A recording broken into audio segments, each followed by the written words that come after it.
Hello, everyone, and welcome to another episode of QTube. And today with us, we have all the way from in London today, but originally from Northern Ireland, we have Janet Devlin, whose latest album, Confessional, is out everywhere, as well as her book. And welcome to Q Reviews QTube, Janet. Hello, thank you for having me. Janet, you've been making music and you've been singing for a while. I know that since a young age, because at 16 you were on the UK's X Factor, correct? Yes. So that was back in 2011. Now we're in 2020. So some time has passed from then. But I mean, obviously, starting out on a stage like that can probably have pros and cons. But if anything, I guess gives you a sense of if you really want to do music. So I'm sure that from that show, you got much more of a sense of your, I guess, connection to music and what you wanted to do with it. Yeah, so the show was massive at the time, which was great, obviously, for exposure and all of that kind of stuff. But it showed me, what life would be like almost at the peak of someone's like career almost, because I feel like the amount of media coverage you get on a show like that is the equivalent of like an indie artist's peak at their life, you know what I mean, like that much TV time. So if I could handle that pressure of being on TV, and also just trying to be a human being at the same time, if I could cope with that, then I could do music. And I suppose as well it was good because it allowed me to have a taste of it and actually sit back and ask myself, like, is this something you want? Is this the career that you thought it always would be? And I kind of took a little side road and I pursued the more independent route, because I felt almost guilty of my start. I felt like I didn't deserve the limelight that I'd been given, because I hadn't released a song. I had all these songs written and things, but like it's not real unless it's out there kind of approach. So I felt like I hadn't earned my place in the industry. I hadn't earned my name yet. So I wanted to go away and work really hard at making my own music. I turned down major label deals and I just rolled up my sleeves and tried to carve my own name for myself in an industry that does have a lot of preconceived ideas of people that go on TV shows. So it's been 10 years of trying to make people think I'm a real artist, Well, I mean, you definitely are, and if the results of your latest album is anything to kind of judge by, you're a serious artist. Confessionals is, and for anybody who is watching this, you should go listen to it, start to finish. It is an emotional packed album, and it has such a storyline through it, from a personal standpoint. And watching you in some interviews and listening to you on some interviews, and then hearing the album, it really is your heart on your sleeve. And it really, I mean, it's called Confessional, so obviously it's out there for a reason. But impactfully,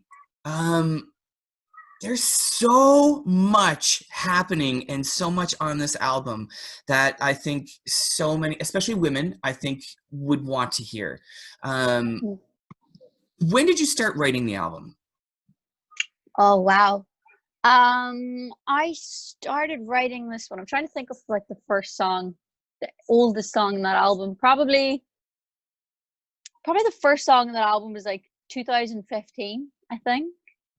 But I've been working on it for, basically when I sat the last album down in 2013, 2014, you just jump straight into the next one. But the more I was writing and the more life I was living, the more the idea of the album came to be. And I think it came to a head mainly when I got sober. Like I knew I wanted to make this album before I got sober. I just couldn't figure out how to stop drinking and destroying myself. So it was like a pipe dream. I was like, someday we'll tell everybody all the crap that we went through. But until we figure this out, we can't do that. So basically, like 6 months into sobriety, that's whenever I realized, like, no, like we can do this. We can tell our story. So Confessional was written actually probably by 2015. I was just sent a song from a friend of mine, just a backing track, of that da da da da da da da da da da da. It was like actually a bit more hip hop. I took it, I loved it. I was flying home to Ireland. I top lined it. Obviously, we made it very Irish then in the end, but yeah, that's kind of when it started, because I knew that I wanted to tell people about all of the things that I've been through. So one of the things, and you just kind of mentioned, about sobriety, and it's interesting whenever you're talking to anybody who, especially in a creative field, and they're dealing with issues of alcoholism, and getting sober, that there's always that same kind of conversation of like a lot of the drinking was escapism, as well as because you're a creative person.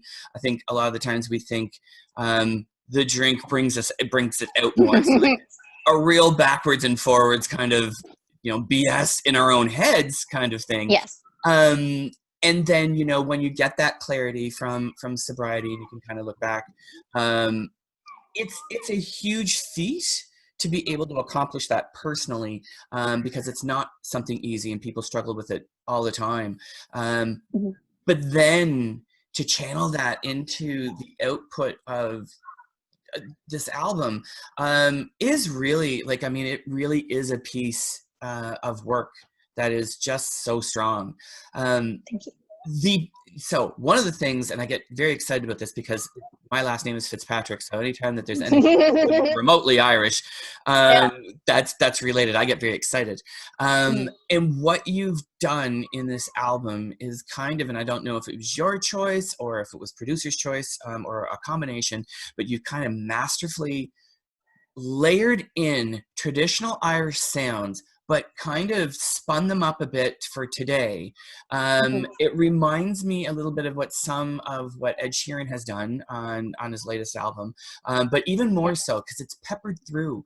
And it's been done in a way that it really has taken that nostalgic, traditional Irish, Celtic, Gaelic sound, but you haven't fallen back on just the same old, and it's just layered in there so beautifully.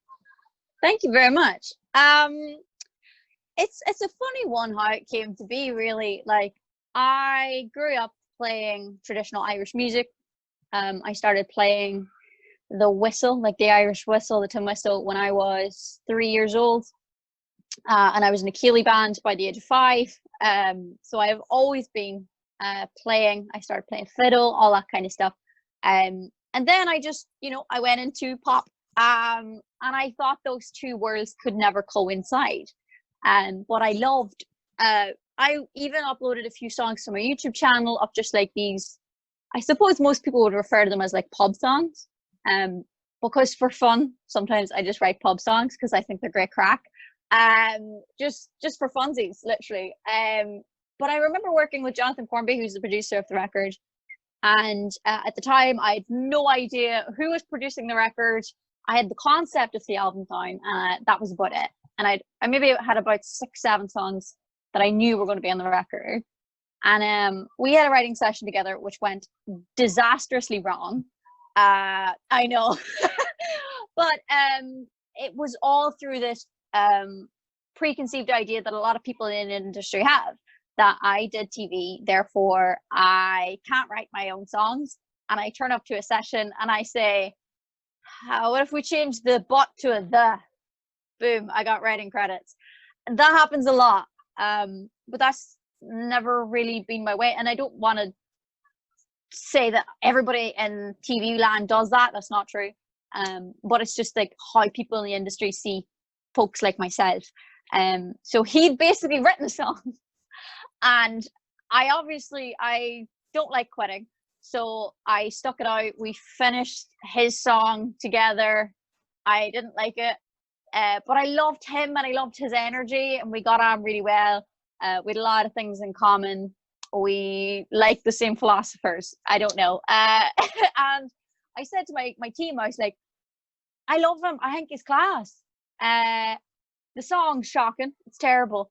But can we book in another session? But can we tell him that I want to start from scratch? Like, I'll bring in some ideas and we'll start from the bottom. So we did. And that was it. Boom. He sent me the demo back. And because we talked a lot about Ireland, we talked a lot about my upbringing, he asked me how I felt about Irish instruments. And I said, I love them, because I don't think there's anybody on this planet who doesn't hear an Irish traditional song and get mad hyped, you know? Like, everyone I hang out with is like, yes, I love it. So I just thought, okay. He's like, well, so we sat in, he added a few things in that were a bit like Celtic-y. And I said, oh, that's kind of cool. And he's like, right, I'll work on this and I'll send you something over. And he sent me something over, and it was just like my first album, in the sense of I got a demo from a producer and was like, hey, I want to produce the album, because there's just something that he unlocked with that demo that just made sense. So from there, you know, it started very tentatively, because I just think a few members of my team were like, this sounds too Irish. And I was like, I see what you're saying, but is it not sick? And they're like, but finally everybody came round, and you know, that gave us then, because it just started having its own personality, and the more we married in the contemporary with the Irish, the more it had its own sound. And that was really important for me on this record, because, you know, I am an independent artist. I can't keep on top of like all these modern trends. The sounds that come and go every 6 months, I can't do that. It takes me too long to put something out, because I am independent. So it puts more pressure on you as an artist to have your own sound that sets you apart, because you can't fit into the contemporary bubble as to what they're using and what they're doing. So that was a kind of a happy accident that became like my favorite thing about the album, because then it meant we could book a whole studio in Dublin and have a bunch of Irish musos in and just have the best crack in the studio ever. Well, I think, you know, it must be, you know, serendipity is great when you don't know, and all of a sudden, you know, and you feel like it's not going to work out, and then it just, the stars align, and Yes. you get from it what you need to, and then you can kind of see what's going to kind of come next. It's a 12 song album, which a lot of folks are not doing anymore. They've been doing a lot of EPs, but Yes. as a collection and as a piece of work, I think it needed to be, to tell the story that you want it to tell. And I have to ask, okay, so about one specific song, and that is Speak. So for me, Speak stopped me dead in my tracks. Not only did you take, you know, the historic, iconic Danny Boy, and reimagine that song to include it in, but how you included it in the subject matter of that song, I was very blown away by just how beautiful that song is, and how scary and how tragic, and how just there's so much that's in that song, and it kicks off with such a male iconic song. And I don't want to do the male bashing kind of thing, but then you get into the subject matter of that song. It's so emotional, and I'm just curious about that song and the creating of it. Like, when you were creating it, did you have that before, or was that something that came out during your writing sessions? So how I worked the album was, I was obviously doing loads of writing sessions, but then the more sessions I was doing, the more I needed to, you know, really figure out what needed to be written, because I'd started the idea for the book. So I put down a list of topics that I needed to cover, essentially. That makes it sound very sterile, but like things that I wanted people to know about my life. And that was the sexual assault that happened to me at 15 was something that I definitely felt like I wanted to share. because it's unfortunately it's very common, not even just with women, with guys as well. And for me, it was a really big part of like my relationship shaping as I went on into my adulthood. Because you wouldn't have the likes of Love Song if you didn't have Speak. Because it's why haven't you been in love? Oh, because I was sexually assaulted at 15. But for me, I honestly thought I had dealt with the issue of the sexual assault. Now, I will say that the chapter in the book is not the real story of the sexual assault. There was much more to it. And I feel like if you listen to the song and you read the chapter, that's why they don't marry. Because the actual assault was much more personal. It was with somebody I absolutely trusted. And that's why there's so much hurt in that song. So basically, I went into the studio. I was working with Fiona Bevan and Jonathan, the producer. Like us three wrote a lot of the songs for the album. I think it was like 3 or 4. And they were just a joy to work with. I love them both with all of my heart. And we sat down and I said to them I hadn't written about this song yet. Like, I haven't even tried to tackle the sexual assault. And I mentioned Danny Boy for a reason that I can't mention, but I think it's pretty obvious. But I brought up Danny Boy. And so we started just molding the song. But before we could really get into it, I had to tell them what happened. And this is where I think music for me has always been like free therapy. So I sat down, told them what happened, obviously got very emotional, but not as emotional as like trying to lay down like a demo vocal as you're going along. And there's something so beautiful about you yourself as the artist feeling the song, like, and that for me is how I know that song is the perfect song for that chapter, because I still can't sing it without getting emotional, without getting a wee bit overwhelmed in a healthy way. But I just remember leaving the studio that day and feeling like cleansed. Like I finally said my truth about everything that went on, instead of being like, oh no, it's fine, this happens, trust gets betrayed, men are trash. I'm joking. But it was the most powerful songwriting session I've ever been in, and I think that is truly a credit to Fiona Bevan and Jonathan Cornby, because I trusted them so much and we'd done so much good work together that I actually felt comfortable telling them the whole truth. Like, there's a lot of truth in that song, like literally down to the color of the dress I was wearing that night. Do you know what I mean? And I honestly love that song. I hate it at the same time, because I hate that it still has a power over me in a way.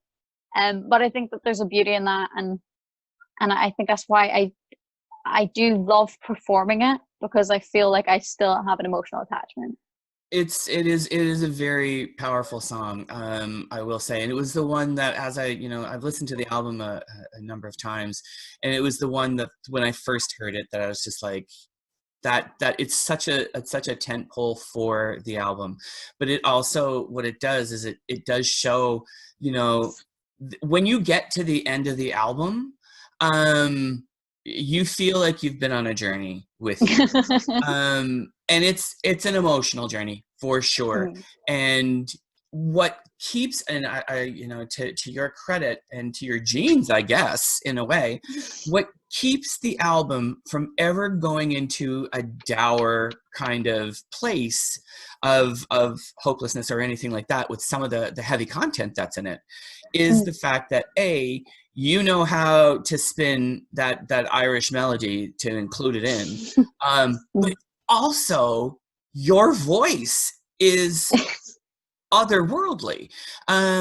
It's, I don't know if you know who a singer by the name from the 90s by the name of Donna Lewis is. She had a song called "I Love You Always Forever," and and you have the Irish lilt, but you also have such a clarity to your voice, like the tonality of your voice, that it's so joyous, I guess. The tone of your voice is just so, like, it perks you right up. And I think it's one of the, you know, that happy marriage again of, you have subject matter, and then you have the understanding of how to, you know, keeping the traditional and the current days kind of music and what you're doing, telling a story, but then you have this gorgeous voice as well that just kind of punches through it all and makes sure that you are kind of just carried away. And I know, because I've read and heard you say when you were younger, you didn't believe that you could sing, which Yes. shocking to me. But when you're young, you don't believe much in yourself anyway, no matter, especially if your parents are telling you, because they're like, it's my parents, they have to tell me this. Yeah. You know, my question is, and I don't, maybe it was with the show or getting onto the show, but when did you start to kind of believe in your voice?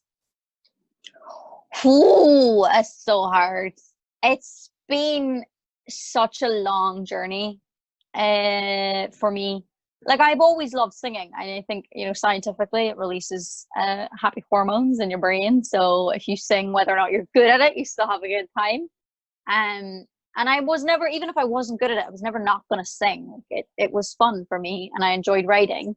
I did the TV because, yeah, I was sick of people being like, oh, you're so good, you're such a good singer. It's like, I'm sorry, are we forgetting that I live in Ireland, the land where everyone can sing, and they're all very good? Which, you know, is, it's so true though. Everybody and their dog is a good singer at home. And it just makes you feel like, oh, but my voice doesn't sound like your voice, that means I'm not good.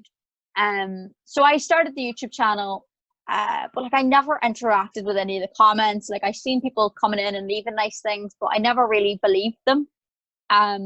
So then when my mum came in and said, oh, X Factor are doing video auditions, I was like, all right, cool, send it in. You know, I just was like, what's the worst that could happen? She said, you know, they say no. Cool. So I just seen it, yeah, as an opportunity for Simon Cowell to tell me I couldn't sing and I should go home and keep at the psychology study, you know.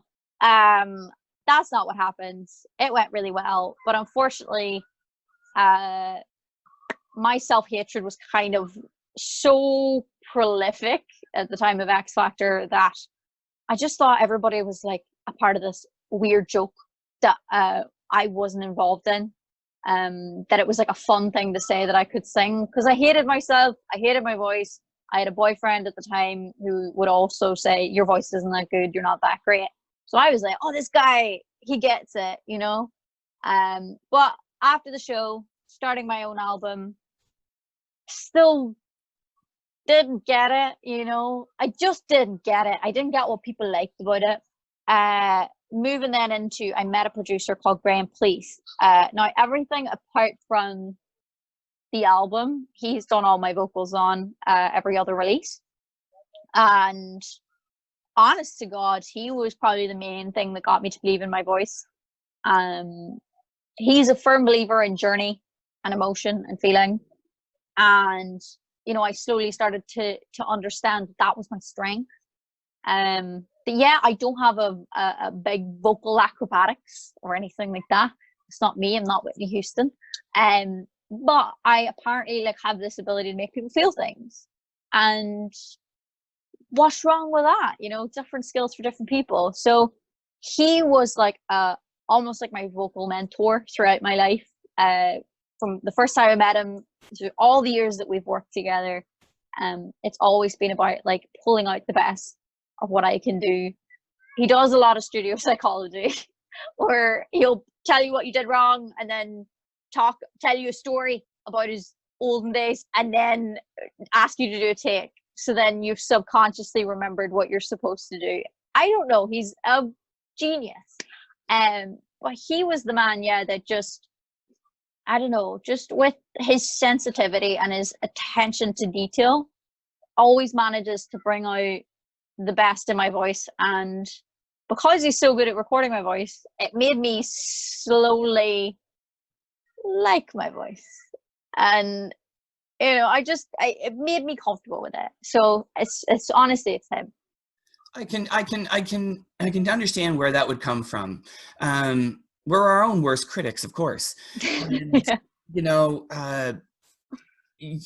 yeah, it's so interesting just from what you said and just kind of how you described that it makes sense that, you know, you wouldn't necessarily connect with your own voice until you got to a place where you had somebody to show you that what your voice can do or what your voice was doing for other people, because we get into our heads. And you're right, like, I sing all the time. Nobody's going to be buying an album from me. But that doesn't mean I don't like to sing. It doesn't mean that it doesn't do something for me. And at the same time, you don't have to have the vocal acrobatics in order to be a singer. Yeah. There's a song on the album that, and I think it is like the second song on the album, where I was thinking Sarah Brightman and her Dive album, that was a pop album where she laid off the operatics from theater, but she just went to a pop era and place with her voice. And I was like, and it really reminded me of that, of Sarah Brightman on that album, which is a fantastic thing to be able to do. But she got rid of all of those, the operatic kind of pieces, and just concentrated down. So it's like, when you can do that, and I think you hit on it when you said that your voice can, you know, make you feel things. That's 100% true. And it's very evident on the album with the songs that are on there. The book. So the book, you started writing the book at the same time, like while you were partway through the album. Yeah. And I can, you know, as somebody who does write, and I listen to a lot of music, I can imagine that both the album and creating the album and the book were probably a really great exercise and very cathartic for you in terms of exercising some of those demons and just trying to, you know, get these stories out and what you had experienced. Yes and no. So the nice feeling came on the day of release. Because thank God, because some people read the book literally as soon as it turned up on their doorstep. So I was able to get feedback that night. And that was it. The moment that I realized somebody on the outside had read all of the book, I was like, boom, done. That's it. My demons, not mine. Don't belong to me anymore. They belong to the outside world. The actual process of writing the book, as amazing as it is, it was quite a long process. It was like 2 to 3 years. And 2 to 3 years is a long time to sit with your sins. And then you've got to like do the edits and approve the edits. So you have to go over your emotional turmoil so many times that you're like, oh, why did I mess up so much? Why did I do this? But it was, you know what was the funniest thing? Because the fact that I went to rehab for the last chapter, better now. Now, when you go to rehab, you basically have to write down all of the bad things you did. It's a part of getting sober, you know, all of that malarkey. And I just thought it was hilarious. I was just sat there going, I've already done this. This is easy. I'll just do it again. So I basically wrote the book twice because I had to write it in rehab again, all of these horrible things that I'd done. But it was great. And it also, not just even the dark stuff, like there's so many good things that happened in my life that because they were shadowed by a really horrible time, I didn't get the chance to appreciate them. Also, so I won't lie, there's been people in my life that have basically made it out that I'm not allowed to appreciate some of the cool stuff that happened to me because I got it because of my TV name. And I didn't realize that at the time. So it's only literally been in the last year where I'm like, I did a cool thing. Like that, I met the Dalai Lama. I got to perform for him. He shook my hand. I walked with him. That doesn't happen to everybody. But then to have somebody be like, oh, but you just got it because you went on TV. It's like, and what, dude? I got to meet His Holiness. Shut up. Like, people were always really trying to take things away from me. I once got asked to do a TED talk, and somebody basically says, you couldn't, somebody I loved and trusted, by the way, said, you can't do a TED talk. Like, you haven't got your life together. You've had no life experience, and you're barely keeping it together. At the time, I was trying to stay sober. Like, you can barely keep your life together. Why would you be doing a TED talk? So I said no to one of the biggest opportunities to ever come my way. Ridiculous. So the book taught me all the cool things that did happen, and it allowed me to sit there and actually go, that was great. That was cool. It also let me sit there and think, my family put up with way too much, and I love them. And just nice things, as well as, delving through all of the horribleness. When you have to reflect on things, there's always going to be both sides, right? There's going to be I have to relive the bad, but in that there are those moments, those nuggets of clarity and greatness where you kind of go, but that was awesome. And I'm sorry, I don't care if it was because you were on a TV show. You got to walk and sing for the Dalai Lama. That is that's if forget about career, that is a life pinnacle that not many of us ever get a chance to ever experience. So to be able to experience that and be able to kind of like look back and take from that, just such an inspirational kind of moment. People just like to tear other people down. That's all I'm saying. Yeah, I know. And it was just such a cool moment that, I should have been allowed to appreciate at the time. I would say that, when you're, especially when you're young, but I mean, when something is there and you're made to feel almost, bad for having the experience, it's really hard to get yourself out of that kind of a shadow, because especially if it's somebody who you trust, or somebody that you do value, and they say that to you, it makes you question who else is saying it. Oh, absolutely. Yeah. Yeah. So it just smears the whole kind of thing, but it's great that you get to come out of it the other side and actually appreciate it and kind of look back on it and know how much of an opportunity and how awesome that is to have that experience. Literally. So with the album and with a lot of what you talk about, and mental health is obviously a big conversation piece for you. You're an advocate for that. You've talked openly about like self-harm and suicide. I'm curious, and with that and living through that, because not everybody gets to the other side and be able to kind of share their story. You have, which we're very thankful for. And, now I look at this and I say, all right, this is not an on the spot, you must make a choice right now. But it's one of those things of how you look at this and say in the future, and you just mentioned TED Talks, about how you see yourself utilizing those experiences and coming through them, and how you look to share for that, especially with other young people who may be going through similar things. Yeah, so for me, like at the minute, obviously my main thing is, plugging this record and all that kind of stuff. But when that all kind of dies down, I've already started working with a charity, which I'll be openly talking about in the future. Sorry, there's a plane. Hi. I love it. I love you, London. You're great. We do this in the raw. Airplane sounds, doesn't matter. We take it all. It's class. Like, what was I saying?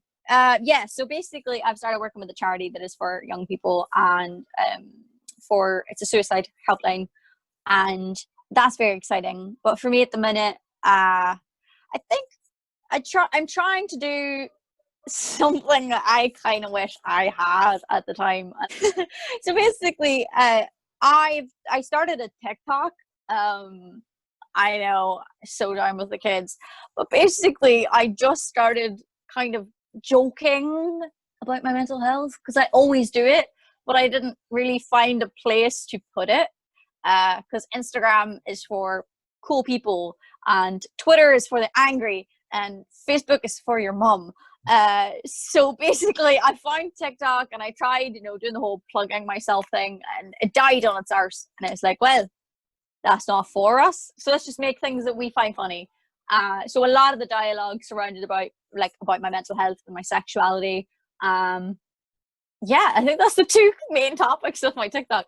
And it related to a lot of people. But always kind of coming back to the humor, because I think humor was a big thing for me. And I know that it makes normal people feel so uncomfortable. But so many people are going through it. And when I first, especially when I went to like an AA meeting, and I seen these women laughing and joking about this thing that I held so dearly to, and that was so excruciating. All of the feelings were so painful. But to have them laughing about it in the most relatable way, I was like, I want that. Is that possible? Can I get that? Sick.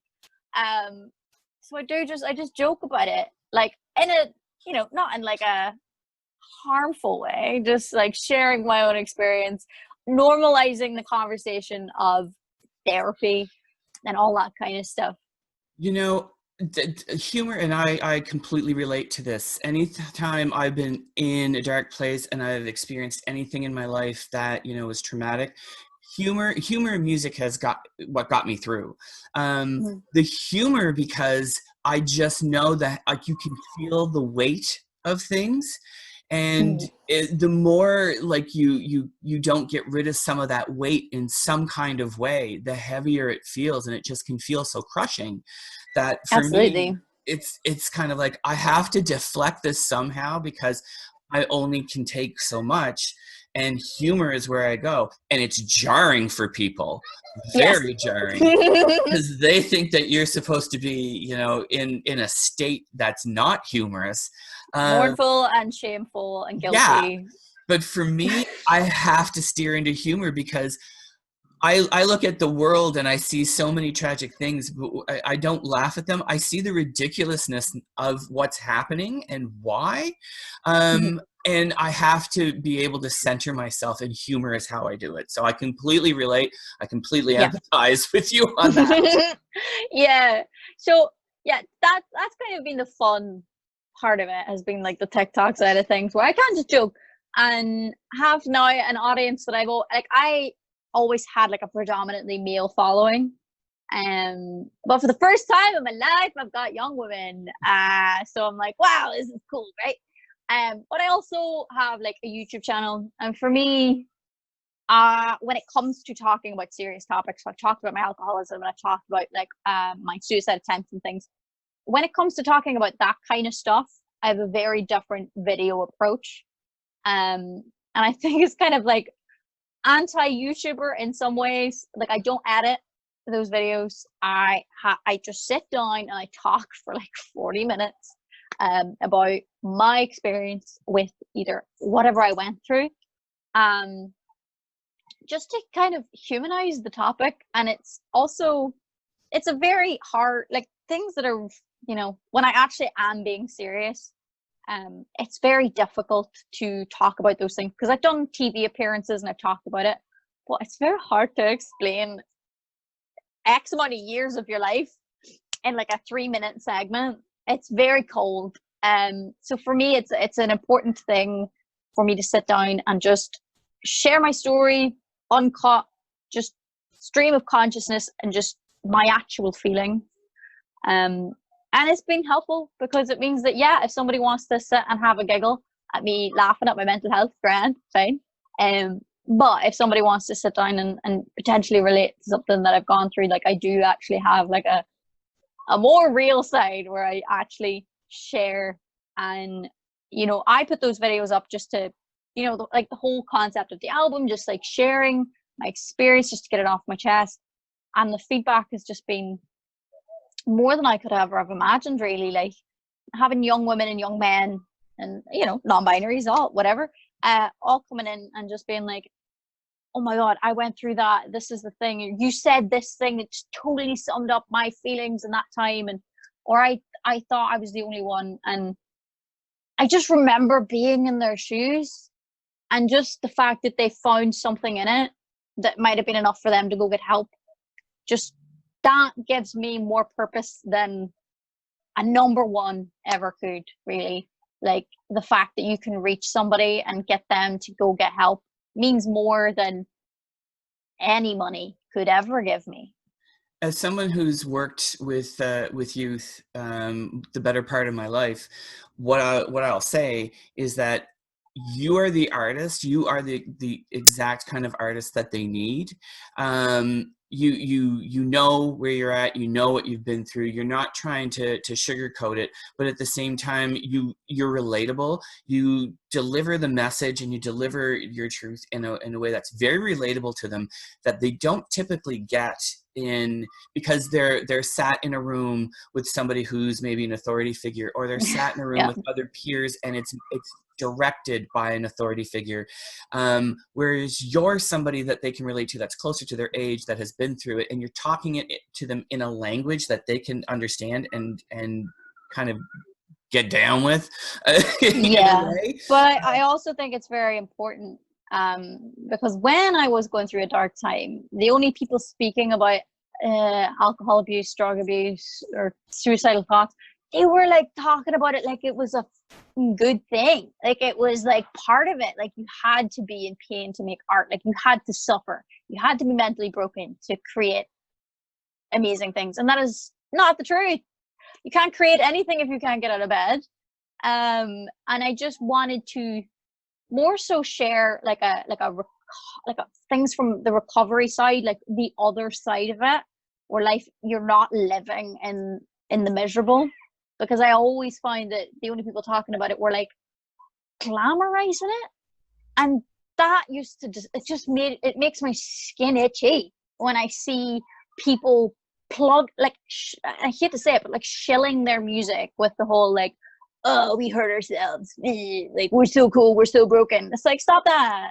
It's okay to accept yourself and love yourself in all the pain that you're going through, but you're more than your pain.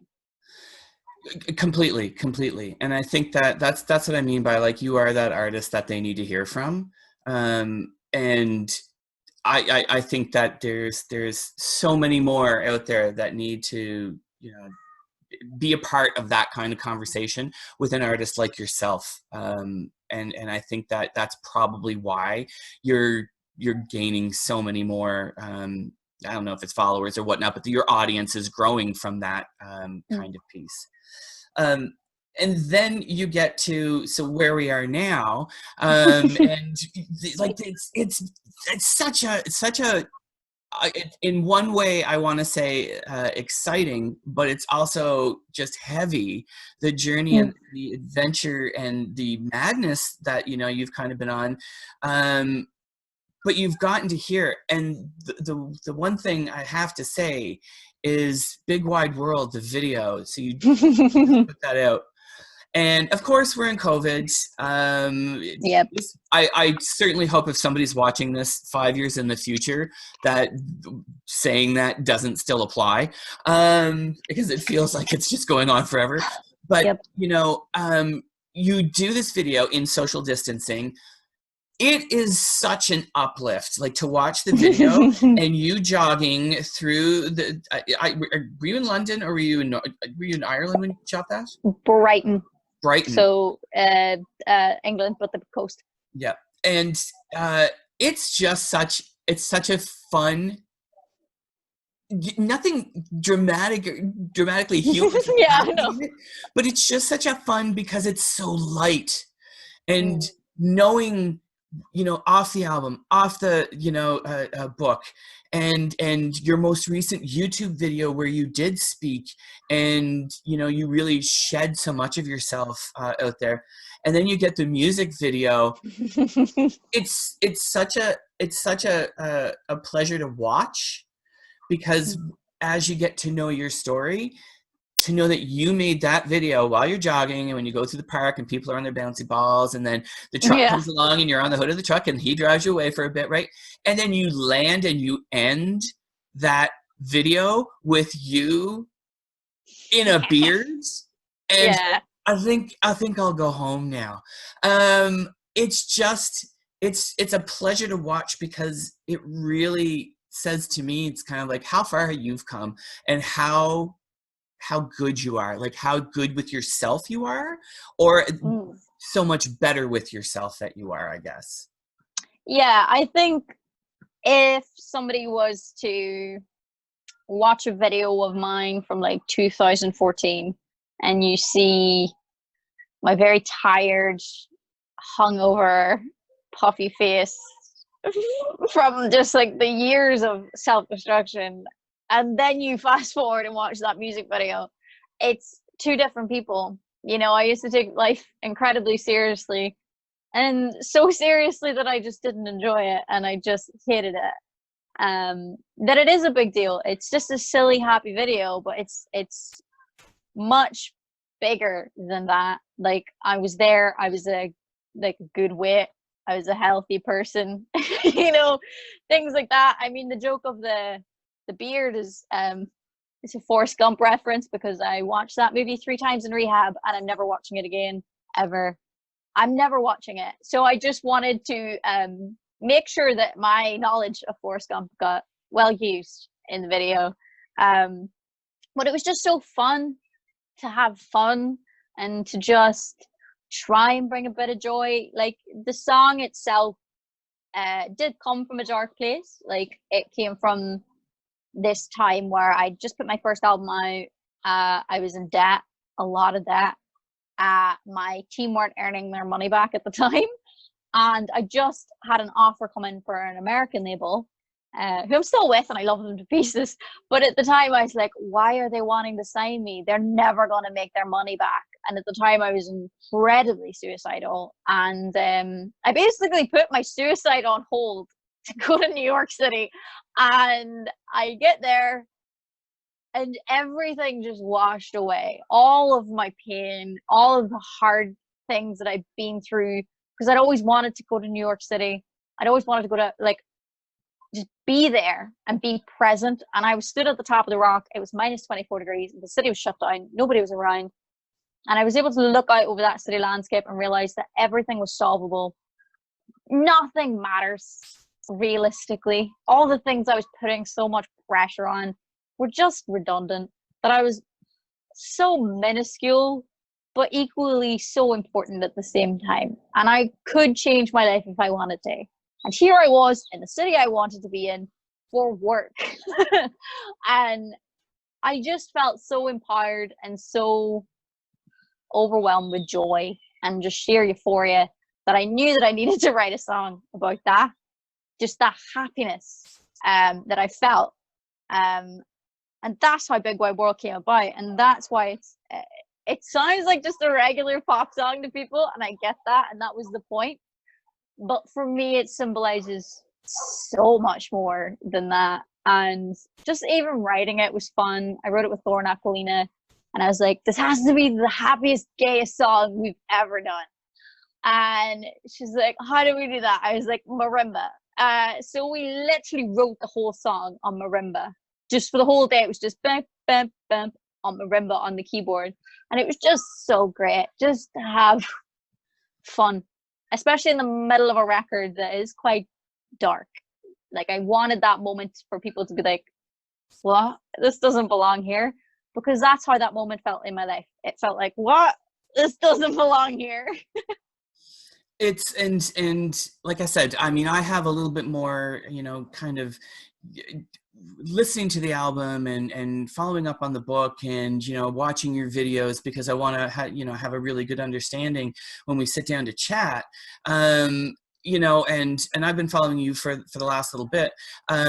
So for me, it was just kind of like, oh my God, like it was just just like a breath, right? Yeah. That video. And again, it's not like you're doing anything monumental. You're jogging. No, I'm literally just running. But it's the happiness. It's yeah. the, you know, the good with me kind of thing. And then the when it's not you, it's all of these different images from, I'm not sure where you got them all. I don't know if you knew all those I people. got fans to send them in. That's what I was going to ask you, if that's what it was, because it was from everywhere. Yeah, And absolutely. so many different places. And I Yeah, was kind of watching it, and I was just kind of like, she had to put a call out for this. And I'm like, I'm wondering where it came yeah. from, if it was fans or just general people. But Because wow. I put that out and I tried before in the past, right? I tried doing a call out for a video, like, send me in this thing. No one cared. Um, so whenever I was, thinking about doing that again, I was so afraid. I was like, nobody's going to send in their video. Like, no one cares. But we got so many submissions. We couldn't even put all of the submissions in the video. And I remember, because obviously when we were filming, we had green screens and things. So I didn't know what was going to be on those.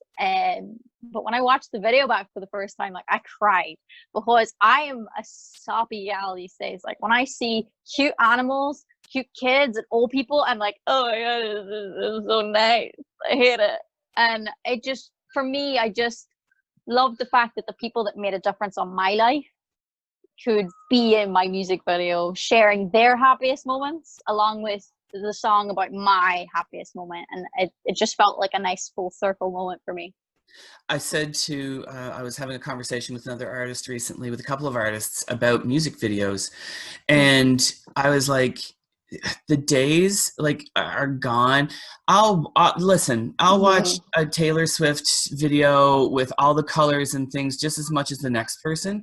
But the videos that for me that are most impactful are the ones that are in there just most rawest, where it's just, we're not worried about all the flash, we're not worried about all the, the whatever, the colors and the costumes and this big production. It's the real life videos that people relate to. And I just found this one, I was just kind of like, I wanted to join, I wanted to be jogging, I wanted to get in there and do some jogging with you.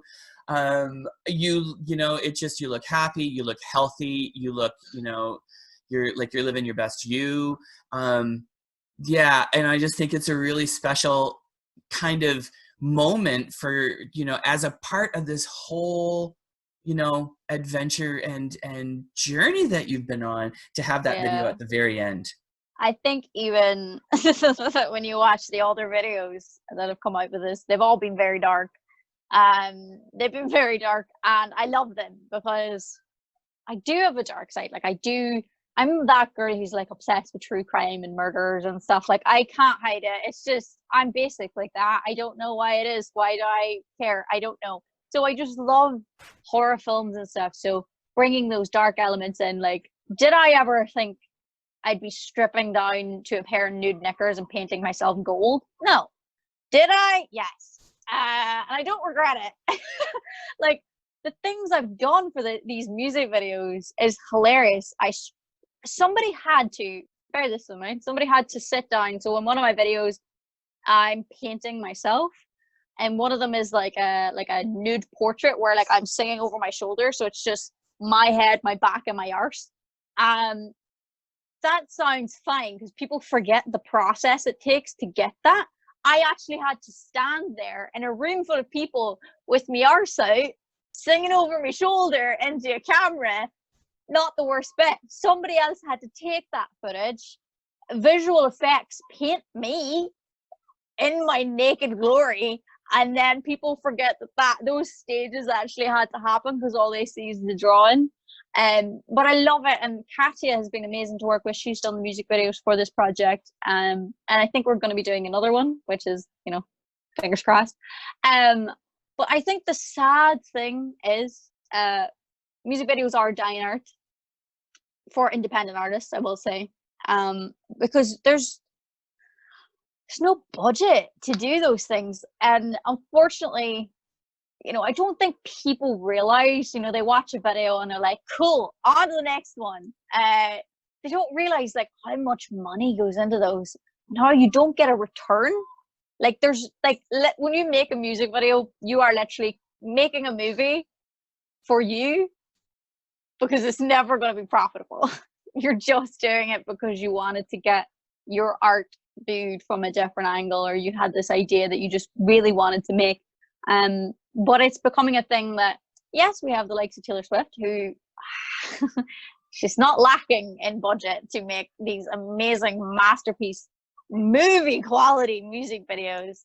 But I think people forget about the people like myself who have like maybe $2,000 to spend on a music video. And how do you make a music video for a couple of £1,000?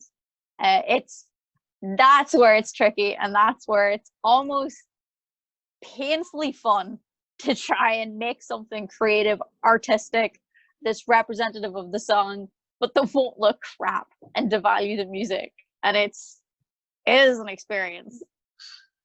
I think the right approach is what you took, which is the the fan inclusion. I think that, and you're right, the budgets are not there, but the pressure is there. Like, people feel like they need to, and if they don't have it, then they don't have another avenue to get their music heard. It's for the independent artist, there's a lot of hurdles, we'll just say. Yeah. The end product may seem like, oh my God, you must have had so much to work with.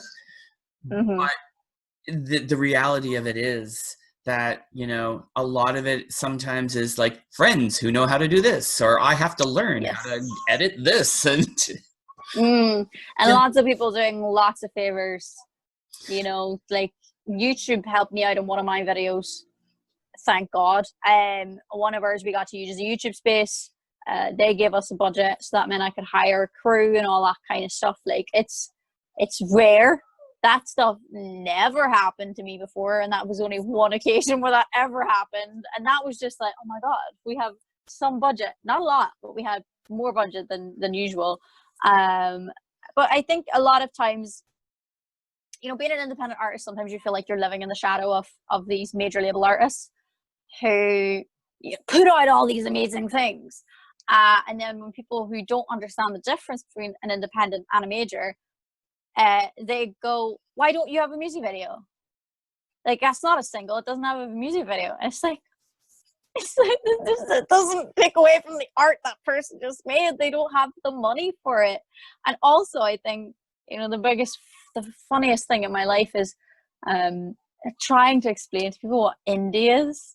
Like, they think it's like, so you got indie girls and you got indie bands, you got boys with long hair playing music, indie, even if they're signed to a major label, like, people see them as indie. And then you have girls with voices like myself who have bad pronunciation and have asthma, and they're like, oh, that's an indie girl. And you're like, Halsey's not indie, she's a major label artist, dude. Like, I always just find it so funny. It's like, no, it means independent. It's not like an aesthetic or it's not a genre of music. It means independent. And I always say, like, the DIY artist, right? The do it yourself, because literally. With everything that's been kind of like going on, we are in that world, and I do know, I think that you do have some online lives, or I'm not sure if they're pre-recorded or whatnot, but there's a few that you're involved with, right? Yeah, so for 6 years I've done online gigs on a platform called Stadia.com. It started off because at the time I didn't have 2 pennies to rub together, and I needed to find some way to feed myself, essentially. But what started off as like a necessity just became this beautiful community of people who were just as goofy as myself, and who just wanted to have a good time and hear some songs and just, like, I've still yet to come across a community that's so not problematic. They don't fight with each other. Like, they're just chill. They just want to sit and watch a gig.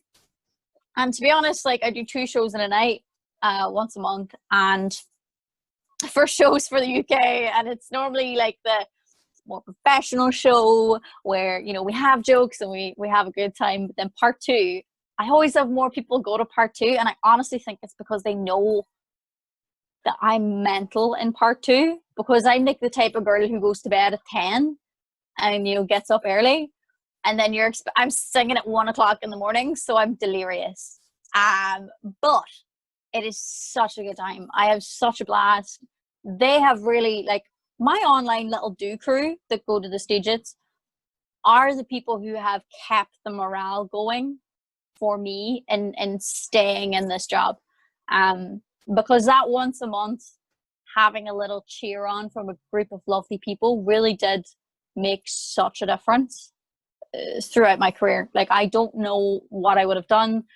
And that's just from the support side of things. Like, when I talk about the financial support as well, like, I wouldn't have been able to make this album if it wasn't for the Stagia community, which is phenomenal. So, like, you know, I get a lot of credit for being an independent artist, but, like, I think realistically, it's the fans, you know, that need the credit, because if it wasn't for them caring or, like, essentially investing, then I wouldn't have the album. And you can be as good as you want. Like, I know so many talented musicians who don't have a fan base.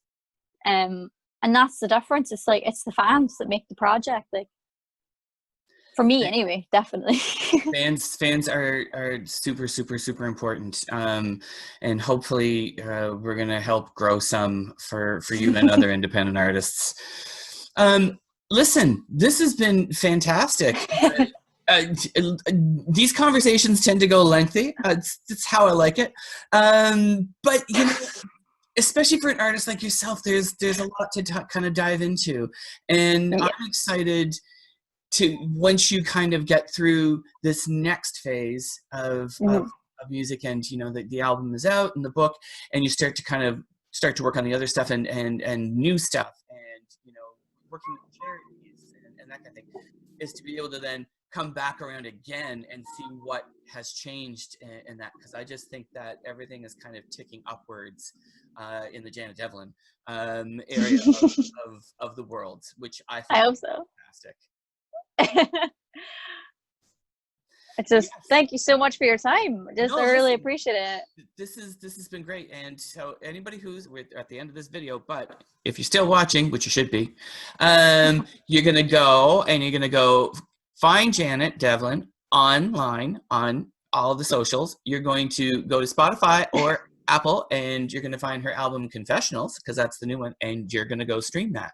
And then you're going to go find the book as well, and you're going to read that, because it is great. It is a very inspiring collection of work and collection of stories that you have brought to your audience and to your fan base. So it's very inspiring, and I think that more people need to kind of you know, spend a little bit of time reading and listening with it. Oh, thank you. You're welcome. I appreciate it. You've been an absolute joy. I've kept you probably far longer than you thought you would. It's all right. I'm going to return you to your wonderful life. I can't speak anymore. In London. Are you in London? You're in London. Yeah. And we are going to talk again at some point in time. I hope so. I genuinely hope so. Thanks, Janice. Thank you so much. Have a good day. You too. Bye.